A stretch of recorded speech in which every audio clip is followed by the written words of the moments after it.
아멘. 하나님 말씀 요한계시록 19장 1절에서 10절의 말씀입니다. 요한계시록 19장 1절에서 10절의 말씀 우리 한 목소리로 같이 읽도록 하겠습니다. 시작. 이 일 후에 내가 들으니 하늘에 허다한 무리의 큰 음성 같은 것이 있어 이르되 할렐루야 구원과 영광과 능력이 우리 하나님께 있도다.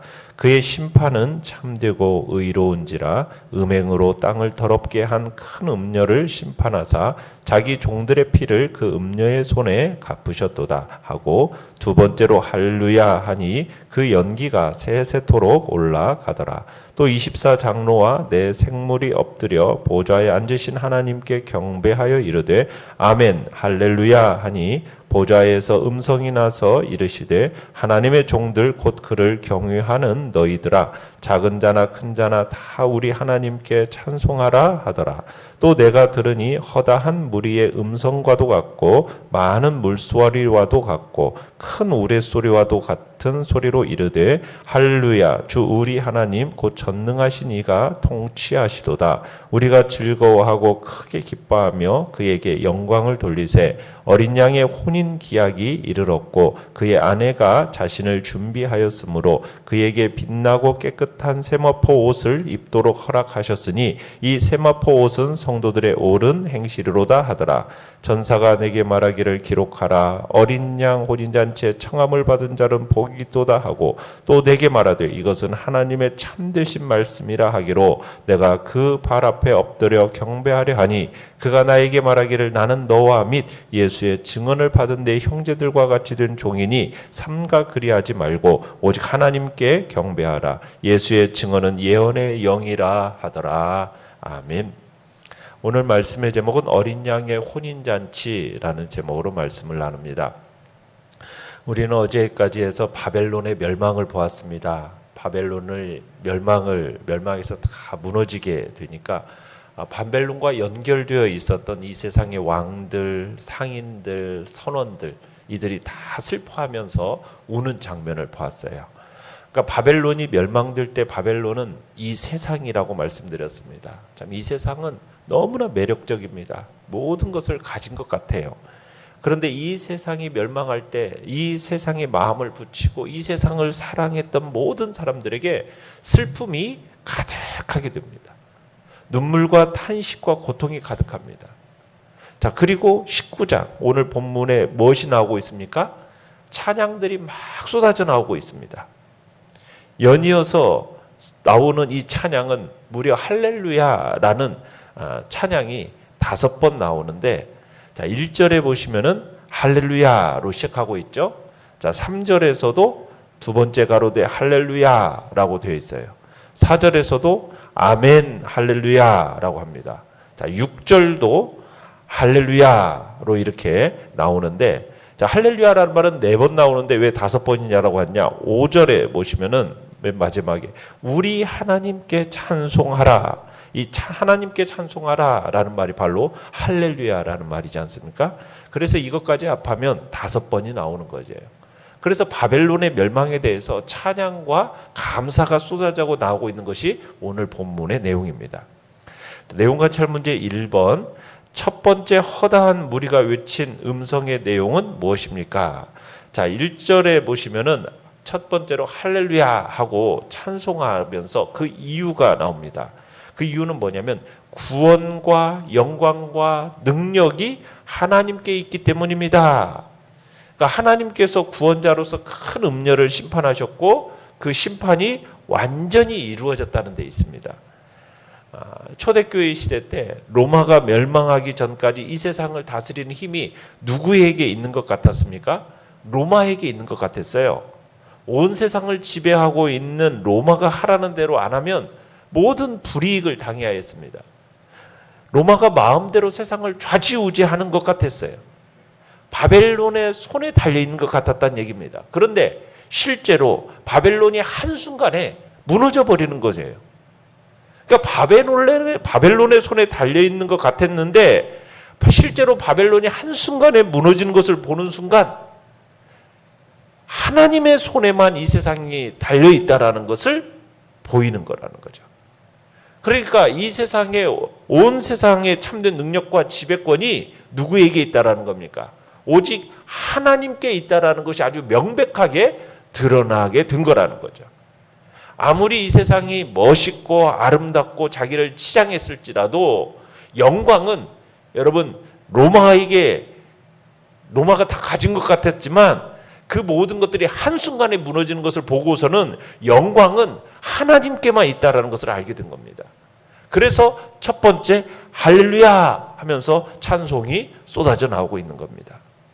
두 번째 2절에 보시면은 할렐루야라는 찬양의 또 다른 제목이 뭐냐면 하나님의 심판은 뭐라고요? 참되고 의롭기 때문에 노래하고 찬양하고 있습니다. 그러니까 이 세상 바벨론은 음행으로 온 세상을 더럽혀 놓았어요.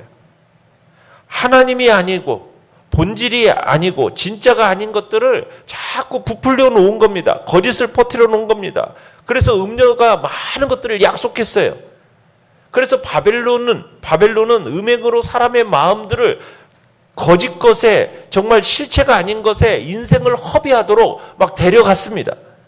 그런데 바벨론의 그 끝없이 미혹하지만 바벨론의 그 거짓말에 속지 않아야 되는 겁니다. 바벨론의 그 약속의 허망함들을 간파해야 되는 거죠. 바벨론의 그 약속한 많은 것들이 탐욕과 정욕과 세상에 붙어있는 네 욕망인 줄 알고 그 부패와 죄에 우리가 동참하지 않아야 합니다. 그런데 바벨론이 모든 불이익을 우리에게 막 주는 거예요. 그런데 어느 날 한순간 여러분 이 바벨론이 무너지는 것을 보는 겁니다. 이걸 볼 때 성도들의 감격과 찬양이 쏟아지는 거예요. 하나님께서 마침내 그 성도들의 탄식과 기도와 그리고 그렇게 외롭게 걸어왔던 그 길을 도장 찍어 주실 때 성도들의 입에서 찬양이 쏟아져 나오는 거죠. 그래서 할렐루야가 반복적으로 나오는 겁니다. 3절에서 할렐루야 하니 그 연기가 세세토록 올라가더라. 그 연기가 올라간다라는 것도 하나님의 심판이 이루어진다라는 것을 말하고 있는 거거든요. 그 심판을 앞에 두고 지금 할렐루야라는 말씀이 나오고 있는 겁니다. 세 번째로 4절에 보시면은 또 24장로와 내 생물이 엎드려 보좌에 앉으신 하나님께 경배하여 이르되 아멘 할렐루야 하니. 자, 여기서 24장로는 누구를 가리킨다고 말씀드렸습니까? 신구약의 교회입니다. 신약의 12사도와 구약의 12지파를 대표가 되는 이 24장로들이 아멘 이렇게 말해요. 아멘이라는 게 뭡니까? 앞에서 말한 그 감사의 제목에 나도 동의합니다 라는 뜻이죠. 그러니까 구원과 영광과 능력이 하나님께 있습니다. 심판이 너무나도 진실되고 정직합니다. 이 땅에 있는 것이 맞다고 힘썼지만 함께 때가 되니까 하나님의 말씀 그대로 심판이 정직하게 이루어졌습니다. 아멘. 이렇게 말하면서 함께 지금 찬양에 동참하고 있는 거죠. 할렐루야 하고 있는 겁니다. 자, 이렇게 볼 때 1절에서 5절까지의 내용은 하나님께서 이 큰 음녀를 심판하신 것을 완성하셨기 때문에 할렐루야 지금 하고 있는 겁니다. 하나님께 도전하고 성도들의 피해에 취해 있던 그 바벨론이 결국 이 큰 음녀, 바벨론의 큰 음녀에 대한 심판이 깨끗하게 완료되었기 때문에 할렐루야 하고 있는 겁니다. 자, 그러면서 네 번째 이제 6절에 보시면은 또 내가 들으니 허다한 무리의 음성과도 같고 많은 물소리와도 같고 큰 우레소리와도 같은 소리로 이르되 할렐루야 주 우리 하나님 곧 전능하신 이가 통치하시도다. 자, 또 다른 할렐루야 이 감사의 제목이 뭡니까? 주 우리 하나님 곧 전능하신 이가 통치하시기 때문에 지금 할렐루야 하는 거죠. 여러분, 하나님의 통치는 예수님이 이 땅에 오심으로부터 시작이 되었습니다. 이 시작된 통치가 우리 눈에는 안 보여요. 마귀가 이 세상의 화려함과 막 아름다움을 가지고 하나님 없이도 세상에서 사라질 것처럼 막 사람들을 음행하게 만듭니다. 마음을 끝없이 세상과 마귀에게 빼앗기도록 마귀가 우리의 마음을 막 빼앗아 가요. 그런데 마침내 이 바벨론이 어떻게 돼버렸어요? 무너져 버리는 겁니다. 그러면서 하나님의 통치가 이 땅에 우리의 눈에 보이도록 가시적으로 이제 나타나기 시작한 겁니다. 하나님이 다스리시고 통치하는 이 보좌가 땅에 그대로 구체적인 상황 안에서 정말 임하는 것들을 우리가 조만간에 보게 될 거라는 얘기입니다. 바벨론이 망하면서 이제 하나님의 통치가 이 땅에 다스리는 것을 우리 눈에 직접 보게 되는 그날이 오게 된다는 얘기죠. 그래서 1절에서 5절의 내 노래는 여러분 바벨론의 심판을 뒤돌아보면서 지금 부르는 노래고, 이제 6절에서부터 8절까지는 어린 양의 혼인잔치를 내다보면서 부르는 노래입니다. 주님께서 큰 음녀의 바벨론을 심판하셨으나 이제는 어린 양과 신부인 교회의 결혼식을 하는 겁니다. 하나님께서 이 완성된 통치를 이제 시작하실 때 어린 양과 신부가 결혼하는 이 결혼식이 나오는 건데요. 우리가 17장에서 18장의 내용은 큰 음녀에 대한 이야기였어요. 큰 음녀는 뭐 화려한 옷을 입고 7머리와 10뿔로 엄청난 세력을 가지고 있고 사람들이 볼 때 너무나 매력적이었고 너무나 빠질 정도였어요. 누구나 빠질 정도였어요. 너무나 더러운 세상이었고 그러면서도 역겨움을 일으킬 만한 모습이었습니다. 자, 그렇게 큰 음녀의 세력이 2장이 나온 다음에 오늘 19장에서는 깨끗한 신부가 등장하고 있는 거예요. 내용 관찰 문제 2번입니다. 두 번째, 허다한 무리의 음성에서 어린 양의 아내가 준비한 옷은 무엇입니까? 자, 우리가 앞에서 큰 음녀의 옷을 봤었어요. 여기서 나오는 이 신부와는 대조되는 모습입니다. 그 음녀가 입었었던, 큰 음녀가 입었었던 옷이 어떤 옷이었습니까? 휘황찬란한 자줏빛 옷이었어요. 그리고 온갖 보석들로 치장한 가득한 그 모습이었습니다. 손에는 금으로 만든 금잔을 들고 있었어요. 그러면서 매력적인 미소를 가지고 수많은 사람들을 정말 미혹하고 넘어뜨렸어요. 자, 그런데 교회와 성도들은 그렇게 치장하지 않는다라는 거예요. 교회와 성도의 가치와 아름다움은 그런 것에 있는 게 아니라는 거예요. 어디에 있습니까? 무슨 옷을 입었습니까? 빛나고 깨끗한 세마포 옷을 입었습니다. 그러니까 신부의 진짜 아름다움은 어떤 것을 소유하고 있느냐에 있는 게 아니라는 거죠. 얼마나 보석을 둘렀느냐 안 둘렀느냐 이게 중요한 게 아닙니다. 어떤 옷을 입었느냐가 중요한 게 아니에요. 신부는 어떤 사람인가가 중요한 거예요. 어떤 사람인가. 그러니까 하나님의 나라는 여러분이 무엇을 입느냐가 이게 문제가 아니라 여러분의 그 내면과 중심의 진실함이 그대로 드러날 거라는 거예요. 오늘 본문에 있는 무슨 옷이요? 빛나고 깨끗한 세마포 옷을 입도록 허락하셨다. 1차적으로는 허락하셨다라고 얘기하고 있어요. 그게 무슨 얘기예요? 허락하셨다라는 얘기는 주님께서 주셨다라는 얘기입니다. 주님께서 이 깨끗하고 빛나는 세마포 옷을 주셨다라는 거예요. 무슨 옷을 주셨습니까? 우리에게. 예수 그리스도의 의의 옷을 우리에게 입혀주셨죠. 우리같이 정말 자격 없고 공로 없는 자에게 주님께서 자신의 의의 옷을 우리에게 입혀주신 이 깨끗한 옷을 허락하셨습니다. 자, 그 다음에 뭐라고 되어 있습니까? 이 세마포 옷은 뭐라고 되어 있어요? 8절에 성도들의 옳은 행실이라고 되어 있어요. 자, 그러면 이 깨끗하고 빛나는 세마포 옷을 입고 있는 증거가 뭐라는 얘기입니까? 바로 우리의 올바르고 의로운 행실이 바로 그 증거다라는 얘기입니다. 자, 연구와 묵상 문제 3번으로 가보겠습니다. 신부의 빛나고 깨끗한 세마포 옷을 성도의 옳은 행실로 비유하는 이유는 뭐라고 생각합니까? 자, 주님께서 우리에게 입혀주신 것은 입은 자의 그 올바른 행실이 있는 깨끗한 세마포다 이렇게 이야기를 하고 있어요.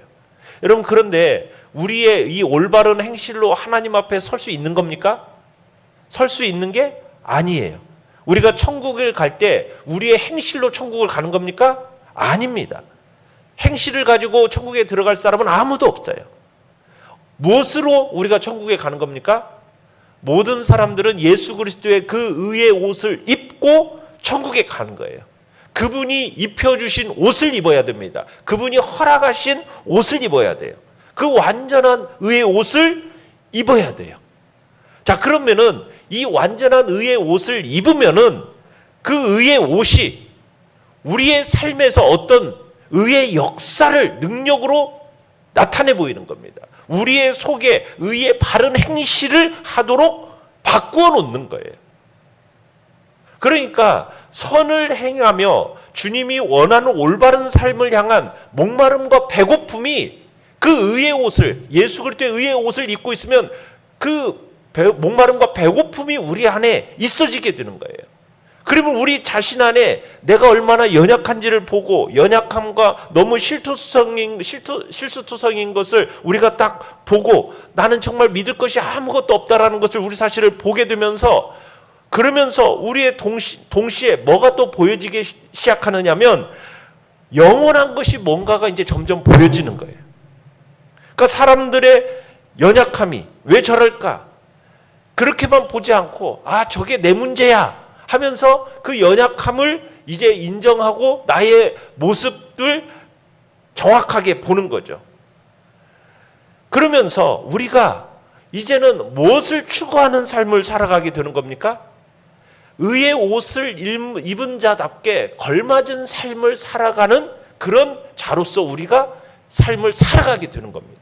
그게 의의 옷을 입은 자가 의의 옷을 입은 자의 모습이라는 거예요. 우리의 행실과 우리의 자격으로는 천국을 갈 수 없어요. 하나님 앞에 설 수 없어요. 예수 그리스도의 의의 옷을 입어야만 돼요. 그렇지만 의의 옷을 입은 사람이라면 이 땅을 살아감에 있어서 세상 사람들과는 다르게, 세상적인 도덕적인 기준과는 다르게 사람에 대한 어떤 깊은 긍휼을 가지고 사람을 섬기고 하나님께 대한 어떤 벅찬 감격을 가지고 하나님께 대한 감사의 삶을 살아가게 되어 있다는 거예요. 그런 선행이 그 사람에게는 나타나게 된다는 거죠. 그러니까 깨끗한 세마포, 예수님이 입혀주신 완전한 의, 그것이 내 안에 아무것도 의지할 것이 없고 내세울 것이 없기 때문에 그 완전한 의가 아니면은 절대로 설 수 없는 것인 줄 알아요.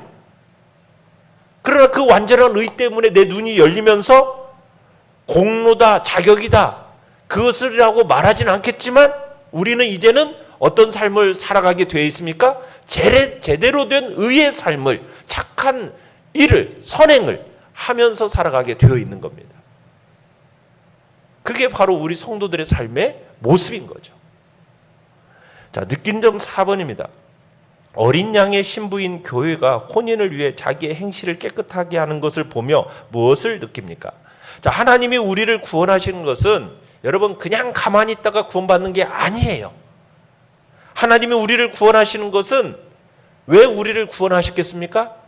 하나님의 자기 백성을 만들기 위해서입니다. 하나님의 뜻대로 사는 백성을 만들기, 그 백성들이 되도록 하기 위해서 우리를 구원하신 거예요.